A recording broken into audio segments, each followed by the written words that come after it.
ஏன் இந்த கார்க் தீவுகளை கைப்பற்றுவதற்கு அமெரிக்கா முனைகிறது என்பதையும் நாம் தெரிந்து கொள்ள வேண்டும். இதை கைப்பற்றிட்டாலே ஹொர்முஸினுடைய இதயத்தை கைப்பற்றியதாக ஆகிவிடும், ஈரானை முழுவதுமாக கண்ட்ரோல் பண்ணியதாகவும் ஆகிவிடும். உக்ரைனுடைய அதிபர் ஜெலன்ஸ்கி தற்போது சவுதி அரேபியாவுக்கு ஒரு உத்தியோகபூர்வ பயணத்தை மேற்கொண்டிருக்கிறார். அமெரிக்காவை நம்பி பாலா போன மாதிரி இப்ப உக்ரைனை நம்புறாங்க. இவன் ஆல்ரெடி யுத்தத்தில் தோத்துக்கிட்டு இருக்கக்கூடிய ஒரு தரப்பு, அவனை நம்பி அவனோட இந்த ஒப்பந்தங்களை நாங்க போட்டிருக்கிறோம்ங்கிற செய்திகளும் இன்றைக்கு வெளியாகி இருக்கக்கூடியதை நம்ம பார்க்க முடிகிறோம். அதே நேரத்தில் இப்ப உலக பொருளாதாரத்தையே தற்போது பணைய கைதிகளாக வைத்துக் கொண்டிருக்கிறது ஈரான். ஹொர்முஸை திறந்தா மட்டும்தான் அத்தனை பேரும் மூச்செடுக்க முடியும். இல்லைன்னு சொல்லி சொன்னா அத்தனை பேருமே கோவிட் காலத்தை விட மிக ஆபத்தான ஒரு பொருளாதார மந்த நிலைக்கு போய்விடுவோம்.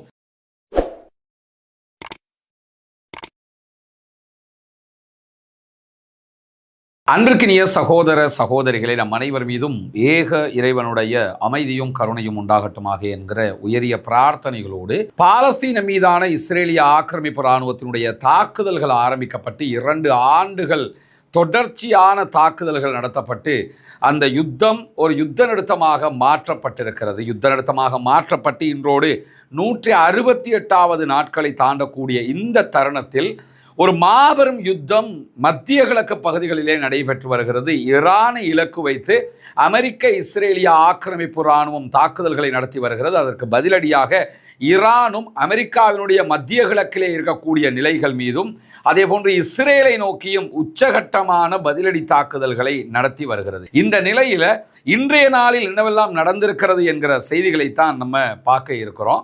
இன்றைய நாளுக்கான செய்திகள்ல மிக முக்கியமான இடத்தை பிடிப்பது என்னன்னா 2 விவகாரங்கள். ஒன்று, ஈரானும் அமெரிக்காவும் பேச்சுவார்த்தை நடத்துவது தொடர்பானது. ஈரான் இந்த நிமிடம் வரைக்கும் அமெரிக்காவோடு நேரடியான எந்த பேச்சுவார்த்தைகளையும் நடத்தவில்லை. ஆனால் ஈரானையும் அமெரிக்காவையும் பேச்சுவார்த்தைக்கு கொண்டு வர வேண்டும் என்பதில் உலகின் பல நாடுகளும் பல முயற்சிகளை எடுக்கிறார்கள். தற்போது இந்த 2 நாடுகளுக்கும் இடையில பாகிஸ்தான் நின்று பேச்சுவார்த்தைகள் நடத்த இருப்பதான செய்திகள் தொடர்ந்து வெளிவருகிறது. ஆனால் அந்த செய்திகள் இன்னும் உறுதிப்படுத்தப்படவில்லை. இப்படியான நேரத்தில் தான் எங்களிடத்தில் ஈரான் கெஞ்சு கொண்டிருக்கிறது என்கிற செய்திகளை ஒவ்வொரு நாளும் அமெரிக்க அதிபர் சொல்றாரு. ஆனால் ஈரானை பொறுத்தவரையில் நாங்கள் கெஞ்ச வேண்டிய எந்த தேவையும் கிடையாது. அமெரிக்கா தான் தற்போது இந்த யுத்தத்தை எப்படியாவது முடிச்சுக்கிறணுங்கிறதுக்காக எங்ககிட்ட கெஞ்சிராங்கிற செய்திகளை சொல்லிக் கொண்டிருக்கிறார்கள். அதை ஏற்றுக்கொள்ளும் விதமான ஒரு பதிலாக நம்ம பார்க்க முடியும். காரணம் என்னன்னு கேட்டால் மத்திய கிழக்கு முழுவதுமே தாக்குதல்கள் நடத்தப்படுகிறது. அதே போன்று இஸ்ரேல் மேல் அகோரமான தாக்குதல்கள் நடத்தப்படுகிறது. வளமையாக இப்படி ஒரு தாக்குதலை ஈரான் நடத்தும் என்பதை யாரும் எதிர்பார்க்காத காரணத்தினால எப்படியாவது இந்த யுத்தத்தை நிறுத்த வேண்டும், குறிப்பாக ஹொர்முஸ் ஜலசந்தியை திறக்க வேண்டும் என்பதில் அமெரிக்க அதே போன்று அமெரிக்க ஆதரவு நாடுகள் அத்தனையும் தெளிவான நிலைப்பாட்டில் அதற்கான முன்முயற்சிகளை செய்து வருகிறார்கள். இப்படியான ஒரு சூழல்ல தான் அமெரிக்கா எப்படியாவது ஒன்றோ பேச்சுவார்த்தைகளின் ஊடாக இந்த யுத்தத்தை முடிவுக்கு கொண்டு வர வேண்டும், இல்லை என்று சொன்னால் ஈரானுடைய கார்க் தீவுகளை கைப்பற்றுவதின் ஊடாக ஈரானை அடிபணிய செய்ய வேண்டும் என்பதில் உறுதியாக இருக்கிறார்கள். கார்க் தீவை நோக்கி 2500 மெரைன் ஃபோர்ஸஸ் அனுப்பப்பட்டிருக்கிறாங்க. அதே மாதிரி 1000 தரைப்படையை சேர்ந்தவர்கள் மேலதிகமாக அனுப்பப்பட்டிருக்கிறார்கள். மேலும் 10,000 பேரை அனுப்ப இருக்கிறோம் என்கிறது பென்டகன். இப்படி பல பேரை இந்த யுத்தத்தில் ஈடுபடுத்துவதற்கு தரைப்படையாக அனுப்பி கார்க் தீவுகளை கைப்பற்றுவதற்கு அமெரிக்கா திட்டமிடுகிற அதே நேரத்தில் அமெரிக்கா தரைப்படையை அனுப்பினால் அதை எதிர்கொள்வதற்காக ஈரானுடைய பாசிச் படைப்பிரிவை சேர்ந்த 1 மில்லியன் 10 லட்சம் இராணுவத்தினர் களத்தில் இறக்கப்படுவார்கள் என்கிறது ஈரான். அதற்கான தயாரிப்புகளையும் ஈரான் செய்து வருவதை நம்ம தொடர்ந்து பார்க்க முடிகிறது. இந்த சூழல்ல தான் ஏன் இந்த கார்க் தீவுகளை கைப்பற்றுவதற்கு அமெரிக்கா முனைகிறது என்பதையும் நாம் தெரிந்து கொள்ள வேண்டும். ஏன்னா இந்த கார்க் தீவு என்பது ஈரானுடைய பூமியில இருந்து கடல்ல இருக்கக்கூடிய 50 கிலோமீட்டர் தொலைவில் இருக்கக்கூடிய ஒரு தனித்தீவாக இருக்கிறது. இது ஈரானுக்கு சொந்தமான தீவு. ஆனால் இது ஹொர்முஸ் ஜலசந்தியில் அமைந்திருக்கக்கூடிய ஒரு முக்கியமான தீவாக இருக்கிறது. முழுவதும் பவளப்பாறைகளால் சூழப்பட்டிருக்கக்கூடிய இந்த தீவை பொறுத்தவரையில் அமெரிக்காவுக்கும் ஈரானுக்கும் இடையில ஏற்பட்டிருக்கக்கூடிய இந்த யுத்தத்தில் ஒரு முக்கிய பேசுபொருளாகவும் மாறி இருக்கிறது. குறிப்பாக ஈரானுடைய எண்ணெய் ஏற்றுமதியினுடைய முதன்மை தளமாக இந்த கார்க் தீவுகள் தான் அறியப்படுகிறது. ஈரானுடைய கச்சா எண்ணெய் ஏற்றுமதியில் 90% வரைக்கும் இந்த இடத்துல தான் வெளிநாடுகளுக்கு அவர்கள் ஏற்றுமதி செய்கிறார்கள். கார்க் தீவினுடைய முக்கியத்துவத்தை மேலதிகமாக நம்ம பார்த்தோம்னு சொன்னால் இந்த தீவு ஆழமான நீரிலே அமைந்திருக்கிறது. பொதுவாகவே நீங்க எடுத்துக்கிட்டீங்கன்னா இந்த ஹொர்முஸ் ஜலசந்தியினுடைய அந்த கேவ வளைவை மாத்திரமே நீங்க எடுத்துக்கிட்டீங்கன்னா வெறும் 53 கிலோமீட்டர்கள் நீளமுள்ள ஒரு சிறிய கடல் பரப்பு தான் அது. அந்த பரப்பு ஆழமான கடல் பரப்பு. அதனால தான் கப்பல்கள், பெரிய பெரிய டேங்கர்கள் எல்லாம் அதிலே பயணிக்க முடிகிறது. ஆனால் இதுக்கு உள்ள நாம போயிட்டோம்னா, குறிப்பாக இந்த பக்கம் அரபு நாடுகள் இருக்கின்றன, மறுபக்கமாக ஈரான் இருக்கிறது, பெர்ஷியன் வளைகுடாவுக்குள்ள போயிட்டோம்னா அது 950 கிலோமீட்டர் இடைவெளியை கொண்டது அந்த கடற்பரப்பு. அவ்வளவு ஒரு நீண்ட கடற்பரப்பாக அது இருக்கும். ஆனால் இந்த பகுதி மட்டும் வெறும் 53 கிலோமீட்டர்கள் நீளம் கொண்ட பகுதியாகத்தான் ஹொர்முஸ் இருக்கும். அதற்குள்ளாகத்தான் இந்த தீவும் அமைந்திருக்கிறது. இந்த தீவு ஈரானுடைய கண்ட்ரோலில் இருக்கக்கூடிய ஒரு முக்கியமான தீவாக இருக்கிறது. இந்த தீவில் பெரிய பெரிய எண்ணெய் டேங்கர்களை எல்லாம் நங்கூரமிடப்பட்டு அவற்றை பயன்படுத்துவதற்கு ஈரான் அனுமதித்துக் கொண்டிருக்கிறது. காலப்போக்கில் ஈரானுடைய விருப்பத்துக்குரிய ஒரு எண்ணெய் ஏற்றுமதி நிலையமாகவும் கார்க்கு தீவுகள் மாறி இருக்கக்கூடிய சூழல்ல தான் இந்த தீவோட ஈரானுக்குள்ளே இருக்கக்கூடிய பெட்ரோலியம் உற்பத்தி செய்யக்கூடிய நிறுவனங்கள் நேரடியாக பைப்லைன் மூலமான இணைப்புகளை மேற்கொண்டிருக்கிறார்கள். அங்கே இருந்து க்ரூட் ஆயிலை பைப்லைன் மூலமாக இங்கே அனுப்பிடுவாங்க. இங்கிருந்து தான் கப்பல் மூலமாக பெரும்பாலான ஏற்றுமதிகளை ஈரான் செய்து கொண்டிருக்கிறது. பரந்த சேமிப்பு வசதிகளை கொண்டிருக்கக்கூடிய ஒரு மிக பிரம்மாண்டமான ஒரு ஈரானுடைய சேமிப்பு தளமாகவும் இந்த கார்க்கு தீவுகள் பயன்படுத்தப்படுகிறது. அது மாத்திரமல்லாமல் சுத்திகரிக்கப்பட்ட எண்ணெய், கேஸ் எல்லாமே இந்த இடத்துல அவங்க சேமிச்சு வைக்கிறாங்க. இங்கிருந்து ஏற்றுமதியும் செஞ்சுக்கிட்டு இருக்கிறாங்க. பல ஆண்டுகளாக உற்பத்தியை கட்டுப்படுத்தும் சர்வதேச தடைகள் இவங்க மேல விதிக்கப்பட்டிருந்தாலும் ஈரான் தன்னுடைய வளர்ச்சிக்கு மிக முக்கியமான பங்காக இதை வைத்துத்தான் எல்லா சந்தைகளிலும் தன்னுடைய க்ரூட் ஆயிலை விற்பனை செய்து வருகிறார்கள் என்பதை நம்ம புரிஞ்சுக்கிறோம். அல் ஜசீராவினுடைய தரவு பிரகாரம் 2025 இந்த கார்க்கு தீவில் இருக்கக்கூடிய முனையத்தினுடைய அந்த போர்ட்டினுடைய ஏற்றுமதி திறன் ஒரு நாளைக்கு 7 மில்லியன் பெரல்கள் என்கிற அளவுக்கு இருந்தது. மொத்தமாகவே ஹொர்முஸ் ஜலசந்தியை நீங்க எடுத்துக்கிட்டீங்கன்னா 20 மில்லியன் பெரல்கள் ஒரு நாளைக்கு அங்கிருந்து இங்கே பயணப்படக்கூடியதாக இருக்கும். உலகம் முழுக்க 20 மில்லியன் பெரல்கள் இந்த பகுதிகளாக பெட்ரோலியம் எடுத்து செல்லப்படும். இந்த 20 மில்லியன்ல 7 மில்லியன் பெரல்கள் யார் அனுப்புவான்னு கேட்டால் ஈரான் தான் அனுப்புவாங்க. அவ்வளவு சேமிப்பையும் கொடுக்கக்கூடிய திறனையும் இந்த கார்க்கு தீவுகள் கொண்டிருப்பது மட்டுமல்லாமல் இந்த காலகட்டத்தில் கூட இவ்வளவு யுத்தம் நடக்கும்போது கூட 1.6 மில்லியன் அளவுக்கு அவர்கள் ஒரு நாளைக்கு பெரல்களை ஏற்றுமதி செய்து கொண்டிருக்கிறார்கள். 16 லட்சம் பெரல்களை ஒரு நாளைக்கு அவர்கள் விற்பனை செய்து கொண்டிருக்கிறார்கள் என்கிற செய்திகளும் வெளியாகி இருக்கிறது. குறிப்பாக 1960களுக்கு பிறகுதான் இந்த கார்க்கு தீவுகளுடைய போர்ட் செயல்பட ஆரம்பிக்கிறது. இதற்கு முன்பதாக இந்த இடத்தை பல நாடுகளும் கைப்பற்றியும் வைத்துக் கொண்டிருந்திருக்கிறார்கள். ஏன்னா இதை கைப்பற்றிட்டாலே ஹொர்முஸினுடைய இதயத்தை கைப்பற்றியதாக ஆகிவிடும், ஈரானை முழுவதுமாக கண்ட்ரோல் பண்ணியதாகவும் ஆகிவிடும். அந்த வகையில் 1700 காலப்பகுதிகளில் போர்த்துகேயர்கள் இந்த தீவை கைப்பற்றி வைத்துக் கொண்டிருக்கிறார்கள். அதற்கு பிறகு டச்சு நிர்வாகத்தின் கீழாக இது கொண்டு வரப்பட்டிருக்கிறது. 1766 டச்சு ஆக்கிரமிப்பாளர்கள் வெளியேற்றப்படுவதற்கு முன்பு டச்சு நிறுவனங்கள் என்ன பண்றாங்கன்னா கிழக்கிந்திய கம்பெனி இடத்துல, பிரிட்டிஷ் இடத்துல இதை ஒப்படைக்கிறார்கள். பிரிட்டிஷ் நிறைய படைகளை குவித்து இந்த இடத்தை கைப்பற்றி வைத்துக் கொண்டே இருந்தது. அந்த நிலையில தான் தற்போது இப்ப ட்ரம்ப் என்ன பார்க்கிறாருன்னு கேட்டா, இந்த தீவை நம்ம தரைப்படையை அனுப்பி கைப்பற்றிட்டோம்னு சொன்னா ஈரானுக்கு எதுவுமே பண்ண முடியாது, ஈரானுடைய பொருளாதாரம் மொத்தமாக சீர்குலைஞ்சிரும், நம்மளை நாடித்தான் அவங்க இருக்கணும், ஹொர்முஸையும் ஓப்பன் பண்ணி விட்டுறலாம், எந்த தடையுமே யாராலும் செய்ய முடியாத ஒரு நிலை ஏற்பட்டுவிடும் என்பதற்காகத்தான் இந்த இடத்தை கைப்பற்றுவதற்காக அவர்கள் முயற்சி செய்து கொண்டிருக்கிறார்கள். இந்த இடத்தின் மேல கார்க்கு தீவுகளில் படைகள் குவிக்கப்பட்டால் பெரும் இழப்புகளையும் அழிவுகளையும் அமெரிக்காவுடைய படைகளும் இஸ்ரேலும் சந்திக்கும் என்கிறது ஈரான். அதற்கான தயாரிப்புகளிலும் ஈரான் ஈடுபட்டு வருவதை நம்ம பார்க்க முடிகிறது. இப்படியான ஒரு சூழல்ல தான் உக்ரைனுடைய அதிபர் ஜெலன்ஸ்கி தற்போது சவுதி அரேபியாவுக்கு ஒரு உத்தியோகபூர்வ பயணத்தை மேற்கொண்டிருக்கிறார். அவருடைய பயணம் தொடர்பாக பல செய்திகள் ஊடகங்களில் பேசப்பட்டு வந்தாலும் இன்றைக்கு சவுதியில இருந்து வெளியாகி இருக்கக்கூடிய தரவுகள் பிரகாரமும் ஜெலன்ஸ்கி வெளியிட்டிருக்கக்கூடிய செய்திகள் பிரகாரமும் அவர் வந்ததனுடைய நோக்கமாக சவுதிக்கும் உக்ரைனுக்கும் இடையில ட்ரோன்களை தடுக்கிற தொழில்நுட்பங்கள் பரிமாறப்பட போகிறது என்கிற செய்திகள் வெளியாகி இருக்கிறது.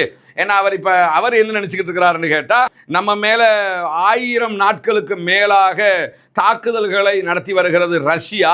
ரஷ்யாவினுடைய ட்ரோன்கள் நிறைய மேல தாக்குதல் நடத்தப்படுகிறது. அந்த ட்ரோன்கள் எல்லாமே பெரும்பாலும் ஷாஹித் வகையான ட்ரோன்கள். அது ஈரானுடைய தயாரிப்பு. எனவே அந்த ட்ரோன்களை தடுக்கிற சில தொழில்நுட்பங்கள் எங்களிடத்தில் இருக்குது.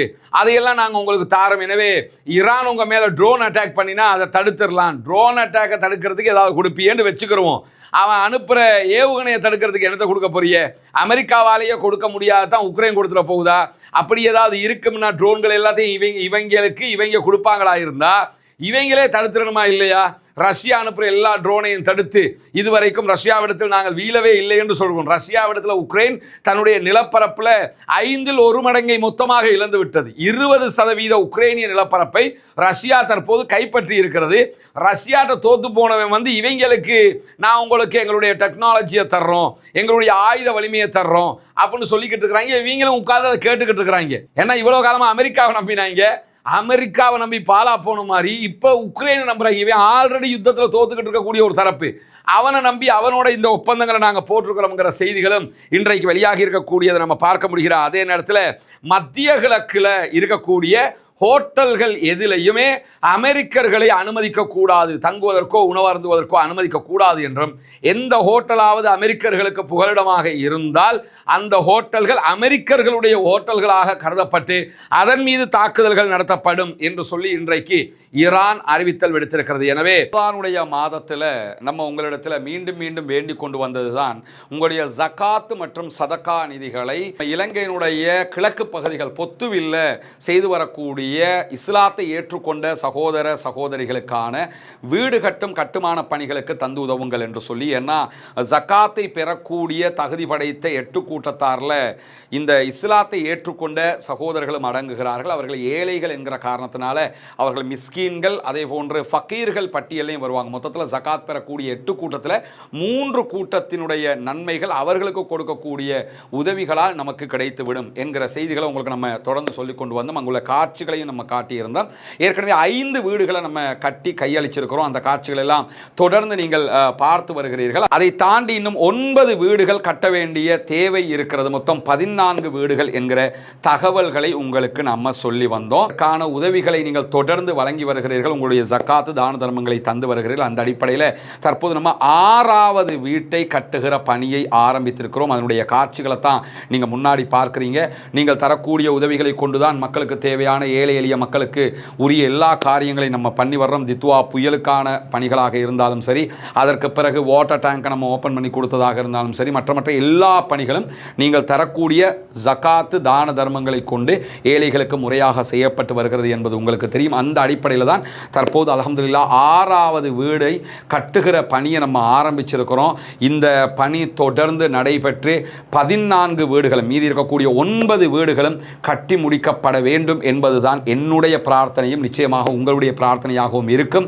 எனவே இந்த பணியை சிறப்பாக முடிப்பதற்காக தொடர்ந்தும் உங்களுடைய உதவிகளை வாரி வழங்குங்கள் என்கிற கோரிக்கை இந்த இடத்திலே முன்வைத்துக் கொள்கிறேன். எந்த ஒரு கல்ஃப் கண்ட்ரீஸும் அமெரிக்காக்காரனை எந்த ஹோட்டலுக்குள்ளேயும் அனுமதிக்க கூடாது என்று இன்றைக்கு அந்த ஒரு சட்டத்தை அவர்கள் சொல்லி இருக்கிறார்கள். இதை கடைபிடிக்காத பட்சத்தில் ஹோட்டல்கள் மேலே அட்டாக் பண்ணுவோம் என்று சொல்லி ஈரான் அறிவித்திருக்கக்கூடிய சூழல்ல உலக பொருளாதாரத்தை ஈரான் பணைய கைதியாக பிடித்து கொண்டிருக்கிறது. இதை விடுவிக்க வேண்டும் என்று சொல்லி இன்றைக்கு அமெரிக்க வெளியுறவுத்துறை அமைச்சர் மார்க்கோ ரூபியோ, அதே போன்று பிரித்தானியாவினுடைய வெளியுறவுத்துறை அமைச்சர்னு G7 நாடுகளுடைய வெளியுறவுத்துறை அமைச்சர்கள் கலந்து கொண்ட கூட்டத்தில் இன்றைக்கு பிரித்தானியாவினுடைய வெளியுறவுத்துறை அமைச்சர் இந்த கருத்தை சொல்லி இருக்கிறாரு. இதுல இருந்து என்ன தெரிய வருதுன்னா, நாங்கள் ஜெயிச்சிட்டோம், நாங்கள் கப்பை தூக்கிட்டோம், எங்க கையில தான் எல்லாம் இருக்குதுன்னு அமெரிக்கா சொல்றது பச்சை பொய்ன்னு தெரியுது. ஏன்னா G7 மாநாட்டில் பிரித்தானியாவினுடைய ஃபாரின் மினிஸ்டரே என்ன சொல்றாருன்னு கேட்டா, இப்ப உலக பொருளாதாரத்தையே தற்போது பணைய கைதிகளாக வைத்துக் கொண்டிருக்கிறது ஈரான். ஹொர்முஸை திறந்தா மட்டும்தான் அத்தனை பேரும் மூச்செடுக்க முடியும். இல்லைன்னு சொல்லி சொன்னா அத்தனை பேருமே கோவிட் காலத்தை விட மிக ஆபத்தான ஒரு பொருளாதார மந்த நிலைக்கு போய்விடுவோம். எனவே உடனடியாக இந்த ஹொர்முஸ் விஷயத்துல ஈரான் கவனம் எடுக்க வேண்டும் என்று சொல்லி ஒரு கோரிக்கையை விடுத்திருக்கிறார். இதுல இருந்து என்ன தெரியுது? யார் ஜெயிச்சுக்கிட்டு இருக்கிறான்னு தெரியுது. ஈரான் தொடர்ந்து எவ்வளவு பலமாக இருக்கிறார் என்பதும் தெரிகிறது. அதே நேரத்தில் அமெரிக்க அதிபர் டொனால்ட் ட்ரம்ப் எவ்வளவு பெரிய கம்பி கட்டுகிற பொய்களை எல்லாம் சொல்லிக்கிட்டு இருக்கிறாருங்கிறதும் உலகத்திற்கு தெரியக்கூடிய தருணத்தில் கடந்த 24 மணி நேரங்களில் நடத்தப்பட்ட தாக்குதல்களில் 261 பேர் படுகாயம் அடைந்திருக்கிறார்கள் இஸ்ரேலுக்குள் என்கிறது இஸ்ரேலுடைய சுகாதார அமைச்சகம். பொதுவாகவே இஸ்ரேலுடைய ஹிஸ்டரியிலேயே எந்த தாக்குதல்களையும் ஒவ்வொரு நாளும் இப்படியான எண்ணிக்கைகள் சொன்னதில்லை. ஒரே ஒருவருக்கு காயம், 2 பேர் அடிபட்டு இருக்கிறார்கள், இப்படி தான் அவன் செய்தி சொல்லுவான். ஆனால் தொடர்ந்து ஹிஸ்புல்லாக்கள் நடத்தக்கூடிய பயங்கரமான தாக்குதல்கள், ஈரானுடைய உச்சகட்ட தாக்குதல்களால் கடந்த 24 மணி நேரங்களுக்குள்ளாக 261 பேர் படுகாயம் அடைந்திருக்கிறார்கள் என்கிற செய்திகள் வெளியாக இருக்கு. நேற்றும் இதே மாதிரியான பெருமெண்ணிக்கையிலானவர்கள் படுகாயம் அடைந்த செய்திகளை வெளியிட்டிருந்தது இஸ்ரேலே வெளியிடுறாங்க. அவங்களே 261 சொல்றாங்கன்னா அப்ப எத்தனை இருக்குங்கிறத நம்ம யோசிக்கிறோம். நான் அவங்களே 261 சொல்றேன்னா குறைஞ்சது 500 பேராவது இப்படி நடந்தா மட்டும்தான் அவங்க இப்படி சொல்லுவாங்க. ஆனாலும் அவங்களோட கருத்துப்படி பார்த்தாலே 261 பேர் படுகாயம் அடைந்திருக்கிறார்கள். இதுவரைக்கும் 5492 பேர் இஸ்ரேலுக்குள்ள படுகாயம் அடைந்திருக்கிறார்கள் என்கிற செய்திகள் வெளியாகி இருக்கிறது. அந்த அளவுக்கு மிக கடுமையான தாக்குதல்களை ஈரானும் ஹிஸ்புல்லாக்களும் இணைந்து இஸ்ரேல் மேல நடத்துகிற அதே நேரம் கடந்த 24 மணி நேரங்களுக்குள்ளாக ஈரானிலிருந்து 3 ஏவுகணைகள் ஜோர்தான் மீது தாக்குதலில் ஈடுபட்டதாக ஜோர்தானும் தகவல் வெளியிட்டிருக்கிறது. அதே போன்று இன்று 6 ஏவுகணைகளும் 9 ஆளில்லா விமானங்களையும் சுட்டு வீழ்த்தி இருக்கிறோம் என்கிறது ஐக்கிய அரபு அமீரகம். யுஏஇனுடைய தளங்களை நோக்கி ஏவப்பட்டிருக்கக்கூடிய 6 ஏவுகணைகள் 9 ஆளில்லா விமானங்களை யுஏஇ சுட்டு வீழ்த்தி இருக்கிறது என்கிற செய்திகளைத்தான் மேலதிகமாக அவர்கள் சொல்லியிருக்கிற அதே நேரத்தில் 6 பாலிஸ்டிக் மிசைல்களை ஈரான் யுஏஇனுடைய அமெரிக்க தளங்களை நோக்கி ஏவி இருக்கிறது என்கிற மேலதிகமான செய்திகளோடு 9 ஆளில்லா விமானங்களையும் ஏவி இருக்கிறார்கள் என்கிற செய்திகளும் பதிவு செய்யப்பட்டிருப்பதை நாம் பார்க்க முடியும். அதை தாண்டி ரியாது பகுதிகள் மேலே இன்றைக்கு 2 ட்ரோன் தாக்குதல்கள் நடத்தப்பட்டிருக்கிறது. ரியாதில் இருக்கக்கூடிய சவுதி அரேபியாவுடைய படைகள் அதை சுட்டு வீழ்த்தி இருக்கின்றன என்கிற தகவல்கள் வெளியாகி இருக்கிறது. ஒன்றை மட்டும் நீங்கள் தொடர்ந்து கவனிக்கணும். ரியாது மீதான இந்த தாக்குதலுக்கும் இதுவரைக்கும் ஈரான் உரிமை கோரவில்லை. அதே போன்று சவுதி அரேபியா விடுத்திருக்கக்கூடிய அறிவிப்புகளையும் ஈரான் தான் இந்த தாக்குதலை நடத்தி இருக்கிறது என்பதை சொல்லவில்லை. ஆனால் ஈரான் தாக்குதல் நடத்தியிருந்தால் பொதுவாக நாங்கள் தான் அட்டாக் பண்ணினோம்ன்றுவாங்க. ரியாது மேல் நடத்தப்படுகிற தாக்குதல்களுக்கு அவங்க இதுவரைக்கும் உரிமை கோரலை. எனவே இதை ஈரானும் நடத்தியிருக்கலாம், ஈரானுடைய பெயரில் மொசாதும் நடத்தியிருக்கலாம். ஏன்னா எப்படியாவது அரபு நாடுகளை இழுத்து உடனும் இந்த யுத்தத்துக்குங்கிறது தான் மொசாதுடைய ஒரு தேவையாக இருக்கக்கூடிய நேரத்தில் தான் மேலதிகமாக ரியாதை நோக்கி 6 ஏவுகணைகள் ஏவப்பட்டதாகவும் சவுதி அரேபியா இன்றைக்கு அதனுடைய குறிப்பு செய்தியிலே சொல்லியிருப்பதை நம்ம பார்க்க முடியும். அதே மாதிரி குவைத்தில் இருக்கக்கூடிய முபாரக் அல் கபீர் துறைமுகத்தின் மீது ட்ரோன்கள் குரூஸ் ஏவுகணை தாக்குதல்கள் நடத்தப்பட்டிருக்கு. இதெல்லாமே அமெரிக்காவினுடைய தளங்களை நோக்கி தான் தொடர்ந்து ஈரான் தாக்குதல்களை நடத்தி வருகிறது. இந்த தாக்குதல்கள் எல்லாமே அமெரிக்காவை இலக்கு வைத்து நடத்தப்படக்கூடிய தாக்குதல்களாக இருக்கக்கூடிய நேரத்தில் தான் ஈரானை தொடர்புடைய ஹந்தலா என்கிற ஹேக்கர்ஸ் குழு இன்றைக்கும் ஒரு முக்கியமான நபருடைய இமெயில் உள்ளிட்ட பல விவகாரங்களை ஹேக் பண்ணியிருக்கிற தகவல்களை ஊடுருவி சென்று தகவல்களை எடுத்திருக்கக்கூடிய செய்திகளை வெளியிட்டிருக்கிறார்கள். ஈரானுடன் தொடர்புடைய ஹந்தலா என்கிற இந்த ஹேக்கர்களுடைய குழு FBI-னுடைய டைரக்டர் ஜெனரலாக இருக்கக்கூடிய காஷ் பட்டேலுடைய மின்னஞ்சலுக்குள்ள இன்பாக்ஸுக்குள்ள நேரடியாக நுழைந்து அவருடைய தரவுகளை எடுத்திருப்பதோடு மாத்திரமில்லாமல் அவருடைய தனிப்பட்ட புகைப்படங்கள், அவருடைய சுயவிவர கோவைகள் என்று பல விஷயங்களை இன்னைக்கு பப்ளிக்லையும் கசிய விட்டிருக்கிறாங்க. இந்த அளவுக்கு ஈரானுடைய ஹேக்கர்ஸுடைய பலமும் உச்சம் தொட்டிருக்கிறது. FBI-னுடைய டைரக்டர் ஜெனரலுடைய இன்பாக்ஸுக்குள்ளேயே போக முடியும்னா அவங்க எவ்வளவு தூரம் இந்த சைபர் கிரைமில் ஆழ்ந்து உள்ள நுழைஞ்சிருக்கிறாங்கிறதை நம்ம புரிஞ்சுக்கிறோம். எல்லா மட்டத்திலையும் தொழில்நுட்ப ரீதியாக ஈரானியர்கள் உச்சத்தில் இருக்கிறார்கள் என்பதை இதுவெல்லாம் காட்டி நிற்கக்கூடிய சூழல்ல தான் ஈரானுடைய IRGC ஈரானுடைய இராணுவ பிரிவுகள் இன்றைக்கு ஆளில்லா விமானங்கள் அதே போன்று ஏவுகணைகள் மூலமாக இஸ்ரேலுடைய இராணுவத்தின் முக்கிய தளவாட தளங்கள் மீது தாக்குதல்களை உச்சமாக நடத்தி இருக்கிறது என்கிற செய்திகள் வெளியாகி இருக்கு. இவ்வளவு யுத்தங்கள் நடந்து வரக்கூடிய சூழல்லையும் எந்த நாடுகளும் பெட்ரோலை அனுப்பவும் முடியாது, எடுக்கவும் முடியாது என்கிற ஒரு இக்கட்டான சூழல் ஹொர்முஸ் பகுதிகளில் ஏற்பட்டிருக்கக்கூடிய நிலையில் ஈரான் மட்டும் ஒரு நாளைக்கு 1.5 மில்லியன் அளவுக்கான பெரல்கள் பெட்ரோலியத்தை விற்பனை செய்து கொண்டிருக்கிறது என்கிற செய்திகள் வெளியாகி இருக்கிறது. ஒரு நாளைக்கு கிட்டத்தட்ட அந்த பகுதிகளில் 20 மில்லியன் பெரல்களில் பெட்ரோலியம் விற்பனையாகும். அதில் 7 மில்லியன் பெரல்கள் ஈரானே விற்பனை செய்யும். இப்போ யாருமே விற்க முடியாத ஒரு சூழல் இருக்கிறது ஈரானுடைய தாக்குதல்கள் காரணமாக. ஆனால் ஈரான் மட்டும் என்ன பண்ணுறாங்கன்னா யாருக்கும் வருமானங்கள் முன்னே என்ன ஆகும்னா எல்லா நாடும் வருமானம் பார்ப்பான், ஈரானுக்கு தான் பெரிய தடை இருக்கும், கொஞ்சம் தான் ஈரான் வருமானம் பார்க்க முடியும். இப்போ அப்படின்னு கேட்டால் எந்த நாட்டுக்கும் வருமானம் கிடையாது. ஈரான் மட்டும் பிஸ்னஸ் பண்ணிக்கிட்டு இருக்கிறான்.